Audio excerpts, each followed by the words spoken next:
तर अशोक खरात याचा आज ईडीकडून ताबा घेतला जाणार आहे. सूत्रांनी माहिती दिली आहे. तर अशोक खरात याला आज सिन्नर न्यायालयामध्ये हजर केलं जाईल. लैंगिक शोषण आणि फसवणूक प्रकरणामध्ये अशोक खरात गेल्या 2 महिन्यांपासून कोठडीत आहे.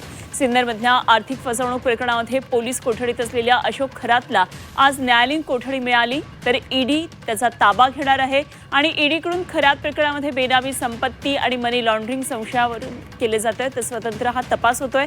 अशोक खरात याच्याशी संबंधित रुपाली चाकणकर यांच्यासह अनेकांची ईडीनं यापूर्वी चौकशी केलेली आहे. तर कोट्यवधींच्या जमिनी, आलिशान गाड्या, बंगले, फार्म हाऊस, बनावट खात्याच्या माध्यमातून आर्थिक उलाढाल झालेली आहे. बँकेच्या लॉकरमध्ये सापडलेलं सोनं, परदेशी चलन अशा अनेक बाबींचा ईडी आता तपास करते.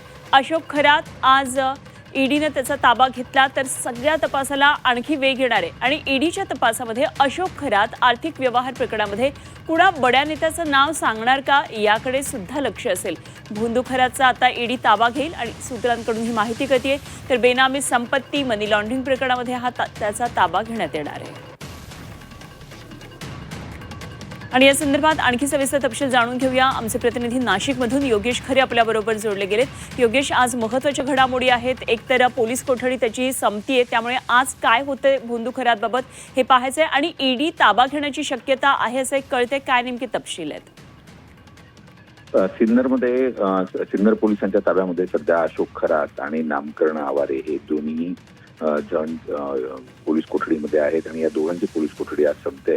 त्या दोघांना आज दुपारी हजर करण्यात येईल. त्यावेळेस पोलिसांकडून पोलीस कोठडी मागण्याचा प्रयत्न होईल.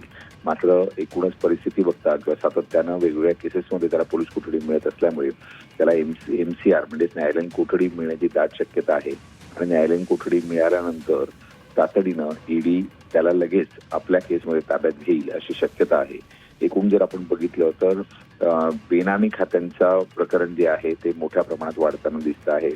अशोक खरात याने काळ्या पैशाचा पांढरा पैसा काळ्याचा पांढरा करण्यासाठी अनेक अधिकाऱ्यांचा पैसा हा आपल्याकडे ठेवला होता आणि पतसंस्थांच्या माध्यमातून त्याने हा पैसा वेगवेगळ्या अकाउंटच्या नावानं वाईट करण्याचा प्रयत्न केलेला होता. त्यातून जमिनी खरेदी केल्या होत्या, त्यातून अनेक व्यावसायिक संकुलांमध्ये शॉप्स खरेदी केले होते आणि आता हे सर्व जे ट्रान्झॅक्शन आहेत ते ईडीकडे व्हेरीफाय झाले आहेत आणि त्यामुळे आता एकूण सबळ पुराव्यांच्या आधारे ईडी खरातला आज ताब्यात घेण्याची दाट शक्यता आहे.